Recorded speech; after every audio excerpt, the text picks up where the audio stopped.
भागलपुर व्यवहार न्यायालय परिसर में कड़ी सुरक्षा व्यवस्था के बीच पति पत्नी के बीच करीब 1 घंटे तक हाई वोल्टेज ड्रामा देखने को मिला। मामला वैवाहिक विवाद से जुड़ा है, जहां पत्नी ने अपने पति पर दहेज उत्पीड़न डोरी एक्ट के तहत मामला दर्ज कराया है। वहीं पति अपनी पत्नी को अपने साथ ले जाने की जिद पर अड़ा रहा। कोर्ट की कार्यवाही के दौरान दोनों पक्षों के बीच तीखी बहस हुई, जिससे न्यायालय परिसर में अफरा तफरी का माहौल बन गया। स्थिति को देखते हुए न्यायालय प्रशासन ने सुरक्षा के पुख्ता इंतजाम किए और पुलिस बल की तैनाती की गई। मामले की सुनवाई के दौरान कोर्ट ने स्पष्ट टिप्पणी करते हुए कहा कि पत्नी बालिग है और उसे अपने जीवन से जुड़े फैसले स्वयं लेने का पूरा अधिकार है। कोर्ट ने कहा कि वह जिसके साथ रहना चाहे रह सकती है, इस पर न तो पति का और न ही उसके माता पिता का कोई अधिकार बनता है। कोर्ट की इस टिप्पणी के बाद मामला शांत हुआ। फिलहाल दहेज उत्पीड़न से जुड़े केस की सुनवाई न्यायिक प्रक्रिया के तहत आगे जारी रहेगी। वहीं न्यायालय परिसर में हुई इस घटना को लेकर लोगों में चर्चा का विषय रहा। तुम्हारा ये बताओ, शिल्पा क्यों कोर्ट क्यों आई थी आज? सर, हम इसके साथ 7 साल से बर्दाश्त कर रहे हैं। कौन है वो? कौन है? पति है जितेंद्र कुमार। क्या नाम है? जितेंद्र कुमार। क्या करता है वो? पूरा गायब बिजनेस करता है। हाँ।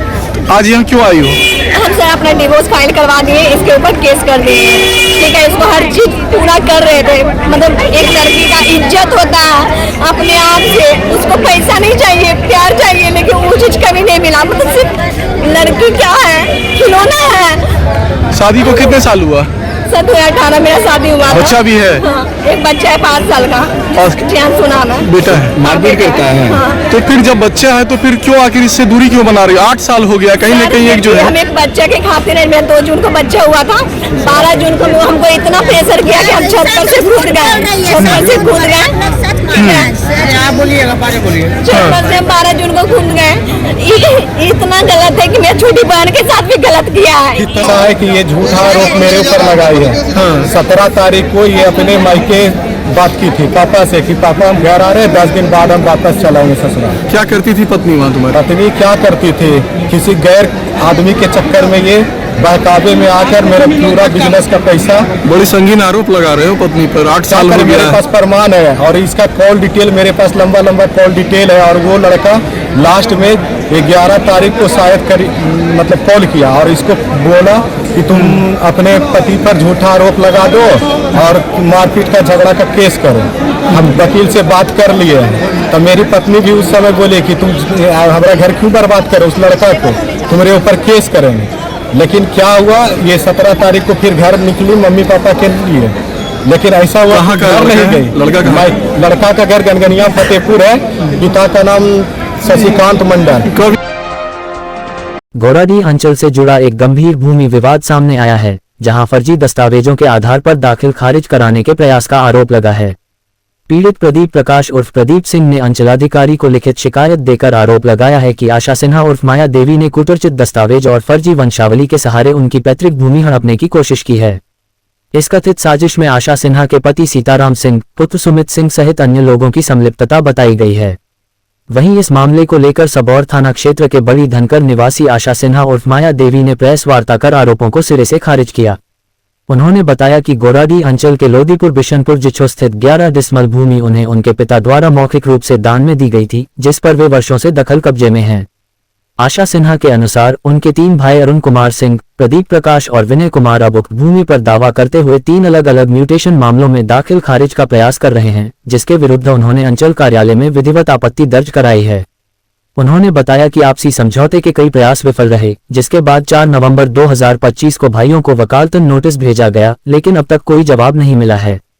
न्याय न मिलने की स्थिति में उन्होंने न्यायालय जाने की घोषणा की है और मुकदमा दर्ज होते ही उसकी प्रति अंचलाधिकारी को सौंपने की बात कही है।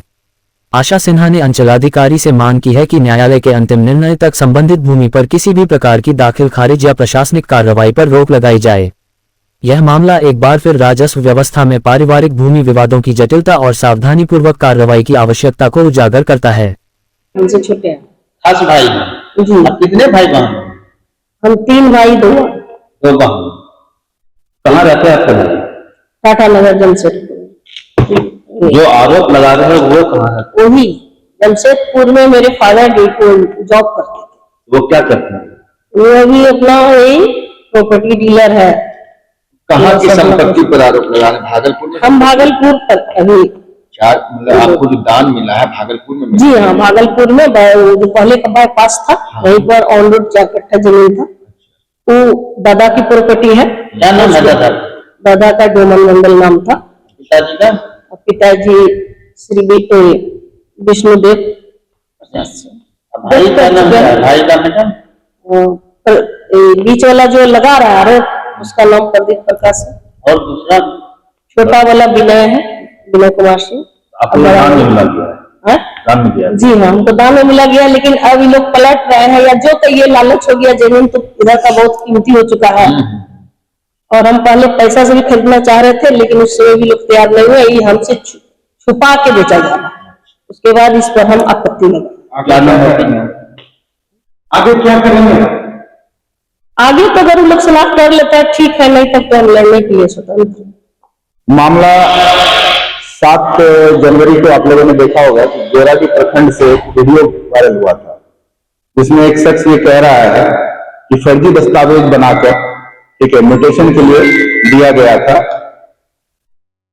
और जिनके ऊपर आरोप लगाया गया है, आशा देवी बगल में बैठे हुए हैं, हमारे माता जी हैं, सीताराम सिंह हमारे पिताजी हैं, और मैं सुमित कुमार इनका लड़का। मुख्य रूप से इन तीनों पर आरोप ये लगाया गया था कि फर्जी दस्तावेज बनाकर जमीन को जो है हड़पने की कोशिश की जा रही है, जबकि उन्होंने एक भी सच्चाई ये नहीं बताया कि आशा देवी हैं कौन। एक्चुअल में वो मेरे अपने सगे मामा हैं, और आशा देवी उनकी बहन हुई, सीताराम सिंह बहनोई है, और मैं उनका भांजा हूं।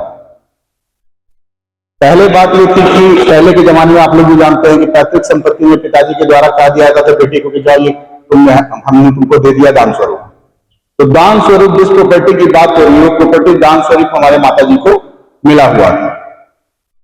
और शायद अब नजदीक आकर लालचवश उस संपत्ति को वो लोग हड़पना चाह रहे हैं, और उसी क्रम में उस संपत्ति को उन्होंने किसी को बेच भी दिया है, एग्रीमेंट कर दिया है, और उसी के लिए उन्होंने म्यूटेशन की अप्लाई किया, जिस पर हमने आपत्ति दर्ज कराई है। तो इसमें हमें नहीं लगता है कि हमने कुछ गलत किया। आपत्ति दर्ज कराई, आपत्ति दर्ज कराने के बाद हम लोगों का था कि पारिवारिक सुलह शायद हो जाएगा, और ये मामला, क्योंकि हमें बाकी किसी संपत्ति से कोई मतलब नहीं था, लेकिन जो नाना जी के द्वारा दान स्वरूप दिया गया था वो हमें छोड़ दो, बाकी अपनी संपत्ति को आप क्या करोगे नहीं करोगे इससे हमें कोई लेना देना नहीं है। लेकिन जब इस बात के लिए वो तैयार नहीं हुए, तो हमने कानूनी तौर पर उनको वकालतन नोटिस भी भेजा। उस नोटिस की भी कॉपी अभी आप लोगों को मैं दूंगा। 4 नवंबर को मैंने उनको भेजा था, और 8 नवंबर को उनको रिसीव भी हो गया, जिन तक कोई जवाब आज तक नहीं आया। उसके बाद हम लोगों ने तक पार्टीशन सूट फाइल करने की बात की। जब पार्टीशन सूट, और जब पार्टीशन सूट में फाइल करूंगा तो पूरी एंसेस्ट्रल प्रॉपर्टी जो पूर्वजों की संपत्ति है, क्योंकि अगर वो 4 कट्ठा दान स्वरूप जो मिला उसको नहीं देते, तो हम पूरी की पूरी पूर्वजों की संपत्ति पर अपना हिस्सा का मांग करते हैं। इसमें नहीं लगता है कि कहीं पर भी हमारी माता जी गलत है या कुछ है। सरगना है, आपराधिक प्रवृत्ति का है, ये कहां से है? परिचय मैं अपने पिताजी का दे दूं, ये रिटायर्ड प्रखंड कल्याण पदाधिकारी है। माता जी मेरी हाउस वाइफ है। आज तक लोगों ने कभी जाना नहीं है इस मामले को, पारिवारिक मामला तक कभी हम लोगों ने मीडिया के सामने नहीं लाया, लेकिन उन्होंने इसको मीडिया के बीच में भी लाया। जब मीडिया के बीच में लाया तो आज मजबूरी बस हमें ये प्रेस कॉन्फ्रेंस करना है कि जो आरोप हमारे ऊपर लगे हैं उसकी सच्चाई आप लोग भी जान लें। देखिए, ये सब तो महा फालतू बात है। क्या दस्तावेज है नहीं है उसके बारे में हमको कोई जानकारी नहीं है। वो हमारे प्रतिष्ठा को धूलिल करने के लिए अभी 4 साल तक मेरे इलेक्शन जीते हो गया है। 4 साल तक मेरे कार्यकाल में एक भी सवाल मेरे पंचायत में नहीं उठा है, और न ही मेरे इस क्षेत्र में उठा है कि ये किसी भी प्रकार का गलत काम करता है। मेरा साफ सुथरा छवि है मेरे पंचायत में, और उस छवि को धूमिल करने का इलेक्शन नजदीक आ रहा है। मेरे छवि को धूमिल करने के लिए यहाँ पे लोकल कुछ आदमियों का उसमें चाल है, क्योंकि वो यहाँ रहते नहीं, यहाँ के वातावरण से वो वाकिफ नहीं है। वो किसी के बहकावे में आके अपना ज्ञान तो उनको है नहीं, अपना ज्ञान रहता तो वो जांच करके करते। इसमें जांचसाजी का कोई मैटर ही नहीं है। अगर कोई ऐसा पेपर है, साक्ष्य है, तो वो प्रूव करवाए। तो आपके ऊपर आरोप लगाता है, अब आप क्या करें?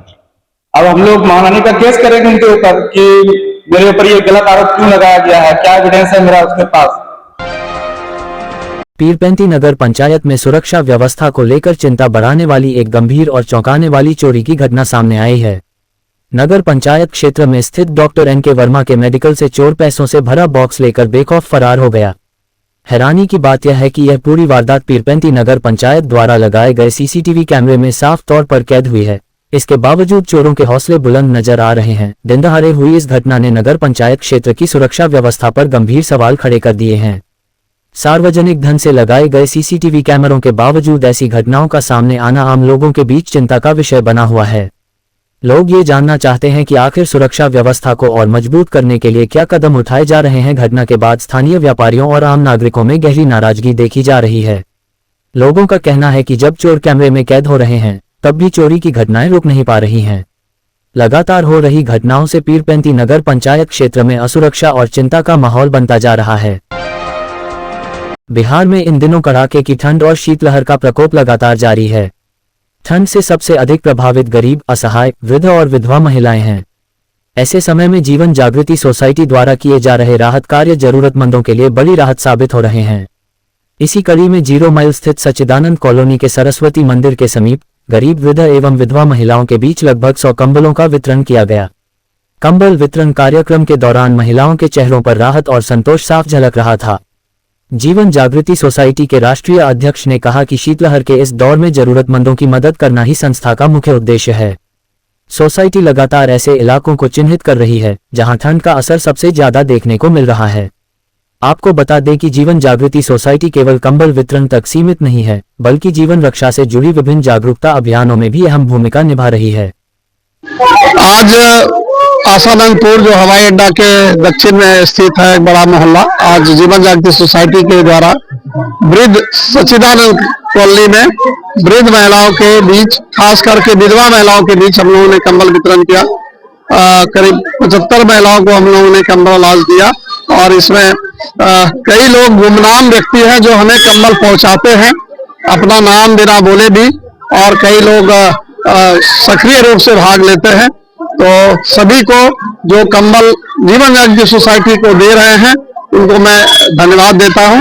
साथ ही सच्चिदानंदपुर के सभी युवकों को, खास करके आनंद, पुरंजय जी और प्रमोद जी, सभी को बहुत बहुत धन्यवाद जो इन्होंने इतना अच्छे से ऑर्गेनाइज किया। भागलपुर जिले के कहलगांव से एक सनसनीखेज और बेहद गंभीर मामला सामने आया है। यहां एक झोलाछाप डॉक्टर ने YouTube देखकर गर्भवती महिला का ऑपरेशन कर डाला, जिसमें महिला की मौत हो गई, जबकि नवजात शिशु को सुरक्षित निकाल लिया गया। मामला कहलगांव प्रखंड की एकचारी पंचायत अंतर्गत श्रीमठ स्थान के पास का है। मृतका की पहचान स्वाति देवी के रूप में हुई है, जिनका ससुराल झारखंड के ठाकुरबंटी मोड़िया में है। गर्भावस्था के दौरान वे अपने मायके रसलपुर में रह रही थीं। गुरुवार रात प्रसव पीड़ा होने पर परिजन उन्हें श्रीमठ स्थित झोलाछाप डॉक्टर रंजीत मंडल के क्लिनिक लेकर पहुंचे। डॉक्टर ने ऑपरेशन की सलाह देते हुए 30,000 रुपये की मांग की।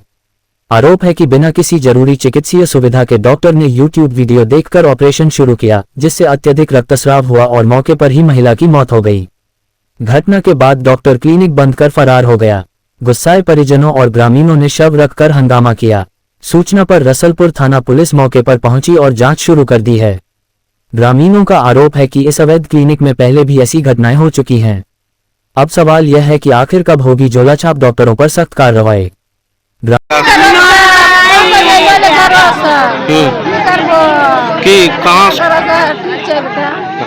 कहाँ क्रॉस के सोने वाला निकाल दल पे ले जामो से की बची नहीं होता कई कालो ले जाके रोजगार लोग बच्चा दम ले रास्ते में ले गए डॉक्टरों। हाँ झोलाछाप बोलिए। इंसाफ मिलना चाहिए सर। और आशा कार्यकर्ता को भी हम ये सूचना देना चाहते हैं कि उसके माध्यम से भी पेशेंट को जहाँ जहाँ डॉक्टर है वो लोग रिपोर्ट देता है कुछ अपना फायदा लेके। तो आपका ये सब स्पष्ट करना ये YouTube देखकर ये इन्होंने ऑपरेशन किया था। जी सर। कौन डॉक्टर है सर हमको बताइए, अगल बगल है किसी से पूछिए क्या नाम है, कहाँ से है। मेरा घर बगल में ही, लेकिन हम नहीं जानते, नहीं पहले जानते थे यहाँ डॉक्टर बैठता है। डिग्री वगैरह कुछ नहीं, कुछ भी सेवा नहीं है, ऑक्सीजन वगैरह कुछ भी नहीं है सर। एक बार खोल के आप भी देख लिया जाए। भागलपुर के नाथनगर स्थित एस बालिका इंटर उच्च विद्यालय परिसर में गुरुवार को बिहार गृह रक्षा वाहिनी की महिला बुनियादी प्रशिक्षुओं का पारण परेड समारोह आयोजित किया गया। इस दौरान मुजफ्फरपुर और सहरसा जिले की कुल 131 महिला होमगार्ड जवानों का पासिंग आउट परेड सफलतापूर्वक संपन्न हुआ। परेड की सलामी बिहार गृह रक्षा वाहिनी के उप महासमादेष्टा मनोज कुमार, डिवीजनल कमांडेंट सह जिला समादेष्टा अखिलेश कुमार ठाकुर और जिला समादेष्टा संजय कुमार ने संयुक्त रूप से ली। समारोह को संबोधित करते हुए डीआईजी मनोज कुमार नट ने सभी प्रशिक्षित महिला जवानों को बधाई दी और कहा कि वे ईमानदारी, निष्ठा और अनुशासन के साथ अपने कर्तव्यों का निर्वहन करें। उन्होंने बताया कि होमगार्ड जवान सुरक्षा के साथ साथ आपदा प्रबंधन और जनसेवा में भी अहम भूमिका निभाते हैं। 120 दिनों के गहन प्रशिक्षण में महिला जवानों को ड्रिल, शारीरिक दक्षता, आपदा प्रबंधन, प्राथमिक उपचार और सामाजिक दायित्वों का प्रशिक्षण दिया गया। समारोह में जवानों के परिजन भी बड़ी संख्या में मौजूद रहे और अपनी बेटियों को वर्दी में देख गर्व महसूस किया। 141 प्रशिक्षु जिसमें से 27 सहरसा के थे और 114 मुजफ्फरपुर के महिला प्रशिक्षु थे जिनका पासिंग आउट परेड यहाँ पर हुआ। और रिकॉर्ड टाइम में हमारे महानिदेशक महासमादेष्टा महोदय श्रीमती शोभा उत्कल महोदय के नेतृत्व में रिकॉर्ड टाइम इन लोगों का नामांकन किया गया था और रिकॉर्ड टाइम में प्रशिक्षण हुआ। और आप जैसा देख रहे हैं कि काफी इंटेंसिव प्रशिक्षण हुआ है। सेना के जो सूबेदार है उनके स्तर से प्रशिक्षण दिया गया है और हम बीच बीच में भी बहुत सारे कैप्सूल कोर्स भी इन लोगों को कराया गया है। कमांडर्स ट्रेनिंग वगैरह दिया जा रहा है। तो एक नया ट्रांसफॉर्मेशन, एक नया मॉडिफिकेशन जो इस डिपार्टमेंट को हुआ है और यह उपांतरण का प्रभाव बहुत लंबे समय तक रहेगा।